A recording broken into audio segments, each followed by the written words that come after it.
Okay, I'm letting it be known now. If I hear that fucking song again, I'm gonna freak out because this is twice now that it's happened, and it better not happen three times. Okay, okay. Oh, son of a bitch! Hey guys, how is everybody doing? And welcome back to my Insidious review series. And continuing my Insidious review series, here are my thoughts on Insidious Chapter 3. And before I ever really get into my thoughts about this movie, I'm going to be let known now that I am not a fan of prequels. It should be very well known that I am not a fan of prequels. If you've been following my channel for, I don't know, at least for a while, you should probably know that I'm not the biggest fan of prequels. I hate the idea of them. I feel like that just reveals shit that I don't really care about. And especially for a franchise like this, I don't think it needs prequels. I don't really need to learn about how Lin Shaye's character, kind of met Lee Winnell and all these characters. Like, these are movies that I don't really necessarily care about. However, with Lee Winnell directing, you think it would be a good idea, and you think that it would, maybe be good. And I'm here to tell you, it's not a bad prequel. But starting off with my positives on Insidious Chapter 3, and my first positive on Insidious Chapter 3 is the main character of Quinn. Now, when you kind of move on from a family like the Lambert family that is so likable and so, like, and, relatable in some aspects to where, like, those are real family moments that you kind of go through with the arguing and the bickering and stuff like that, when they're actually living a normal life and not being haunted, they're likable characters, and, you kind of sympathize with them, and they're very likable.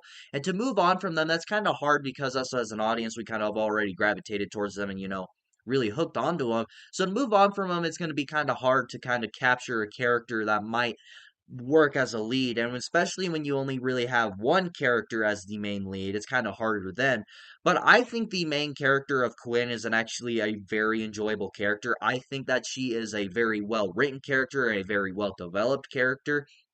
Now, this is something I have an issue with later, but I do like how they kind of have her have some sort of reason of why these beings are haunting her is because she's trying to talk to her dead mother and because she died of cancer, and so she's been trying to reach out to her and try to talk to her beyond the dead because you can just do that apparently. And I forgot to turn off my LED lights. I forgot about that. But I really like how they kind of added that to where there's like an actual reason why they're being haunted and not some stupid genetic thing or whatever. And, to have her, like, in a wheelchair and actually, like, paralyzed throughout the entire movie, I think that was a amazing decision by Lee Winnell. I think that really adds to the scares of this movie and adds to the tense moments throughout the entire film.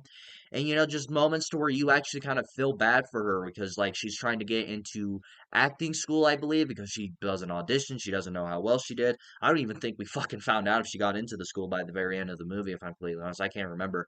But there's actually a lot of moments throughout this movie to where she's a very well developed character, and there's a lot of things added to her to where like there's something there that isn't just being like, oh, I'm being haunted or something like that. There's actual moments to where she's a very well developed character, and there's a lot of going on in her life to where you kind of sympathize with her. And I've talked about it numerous times about how I don't really like haunted house movies because they are just simple jump scare fest movies. They're just out to scare the shit out of you with big loud booms and a big creepy figurine or creature, whatever. That's all haunted house movies are to me. But I'm here to tell you, the jump scares and the scares in general throughout this entire film are some of the most creative and fucking terrifying jump scares that I have ever seen. And half of them aren't even jump scares. They're just actual like really scary moments. Some of my standouts are like with the creepy guy just standing there waving at Quinn or whatever. That's actually fucking terrifying. And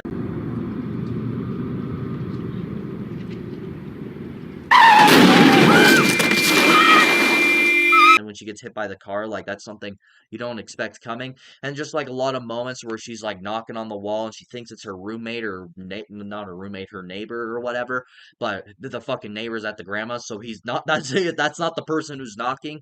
There are such creative ways of doing the jump scares in this movie. Now it's no secret that there obviously are those big loud boom like jump scares, mostly with Lin Shaye's character. So that's something that I feel like could have been taken out and it kind of takes away from it. It's like, oh, you were doing so good. But Lee Winnell's directing and how he films the scares and how he films the jump scares and how they're choreographed, I honestly think I prefer that over James Wan because James Wan likes to do the big loud booms when it comes to his jump scares, but I think what Lee Winnell does is so much better and so much more creative and actually fucking terrifying to where I'm like sitting there and like my fucking butthole queases up pretty much. That's how scary it gets, and I love that because it takes a lot to actually freak me out and actually scare me. And somehow this movie was actually capable of doing that. And I loved that. I love how creative the jump scares are in this movie. I loved how creative that Lee Winnell was. I think his directing when it came to that was awesome. And just in general, his directing throughout the entirety of this movie is amazing. This was his directorial debut. And honestly, I don't think there could have been a better movie or a better franchise for him to start off his directing career with, which it's gone nothing but great ever since, besides the Wolfman remake, unfortunately. But I think the jump scares of the entirety of this movie are fucking awesome and probably the scariest of the entire franchise.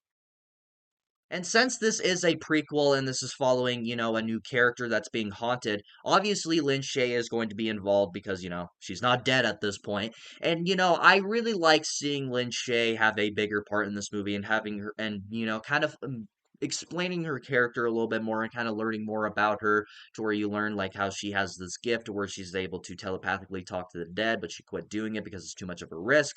She tried to do it and she lost her husband or whatever. And so they add a lot to her character. But one thing that I'm really glad that they didn't do is they did not make her the main focus of the movie. With the main character of Quinn that I just talked about and who I thought was a very very good character, I'm very glad that they did not make Lin Shaye the main focus of the movie. Now, we all love Lin Shaye in this franchise. Now, I arguably she is the face of this franchise, and she's probably the reason that we will continue to watch these movies. So I'm very glad that she was able to have a big part in this movie without having being the center stage of the film because I don't think that she needs to be the center stage of the film, but I'm very glad to see what they did with her in this movie and I really really enjoyed that throughout the entire movie. Now, obviously I have some issues with her later on, but to see her have a bigger part but not actually see her be the main focus but be a very good supporting actress, I thought that was also very good writing on Lee Winnell's part. And my final positive of Insidious Chapter 3 is, since this is a prequel, this takes place before the Lambert family. I like the route of like this anthology type of route. Now we have this movie, we have Insidious The Last Key, and now we have the new one coming out, which is following a new set of characters and a new set of family.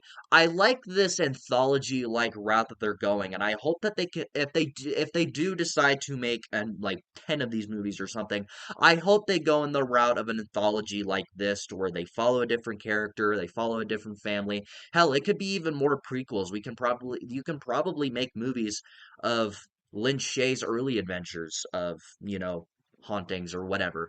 And I don't think any of us would be against that because I really like the anthology route following a new character, new, kind of having learning more about the rules of the further or whatever. I really enjoy that. I think that is a very good thing to do for this franchise, and to where it might get repetitive, but since it's not following the same person over and over to where it's getting repetitive and boring and, generic to where it's just like, oh, how many fucking times are you gonna survive this? Hey! You know, they're bastards. Well, don't just stand there! Help him! What? Help him? I like how they're following new sets of characters and new sets of families. But now moving on to my mixed aspects, and I said at the beginning of the video, I'm not a big prequel fan. I think prequels suck. They usually either answer questions that I never wanted answered, or they answer questions that I did have, and they ended up being fucking stupid and they made no sense. I just don't like prequels whatsoever. And this is a prequel, and there are moments to where they do have the prequel elements. We learn about Lin Shaye. We learn how she got partnered up with Lee Winnell and the other dude, like the fucking ghost hunting duo or whatever. We learned how she met them. We learned how the Further got its name. We learned how those guys ended up working together. But thankfully, this movie does not have a lot of moments like that to where it just feels like a very good standalone Insidious movie and a very standalone adventure. That makes sense, to where there's not a lot of moments where it feels like a prequel and you could honestly forget that it is. But the moments to where it does have a prequel, we literally learn the Further got its name when Lee Winnell's character is just sitting there, is like, oh, what are we gonna call this thing? And she goes, let's call it the Further. That's it? That's the last episode?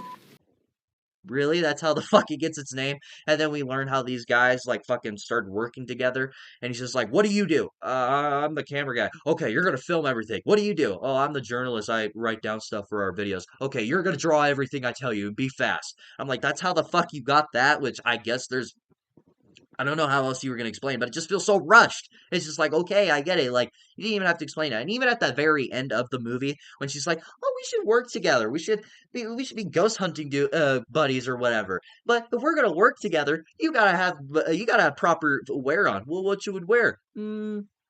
Shirt and tie would be nice. It's like you're gonna fucking explain how they got their fucking outfits? Fuck that. I'm sorry. I just have a huge issue with prequels. You literally don't have to fucking answer anything. It's like the Texas Chainsaw Massacre at the beginning. You don't have to answer everything. But now moving on to my negatives. And one of my first negatives, and if anything, it's a nitpick. My first negative, I think the whole dead mom stuff going on in this movie with the main character of Quinn, to where she died of cancer, and now she's trying to reach out to her. That's something we've seen before. We have seen the whole generic parent thing to where the mom or the dad or fucking even a sister maybe died of cancer, and then the sibling, the kid, whoever misses them, they try to find a way to talk to them or try to find a way to bring back to life. Hello, Frankenstein. And this is just something we've seen before, and it's a very generic thing, and I don't really think that needed to be added. Now, I guess they added it so it has a reason for her to be haunted or to go into the further or whatever.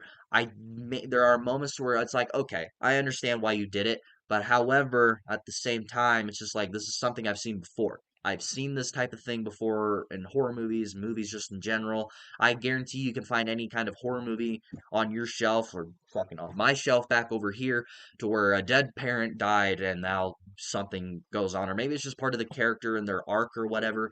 Like, this is just something I've seen before, and it's generic. And my last negative, and maybe I just simply missed something. I don't know, but we don't really get some sort of explanation about Lin Shaye's character again. Now, I talked about it in my review of the first movie and how I felt like it was just kind of weird how she's just able to have all these gifts or whatever.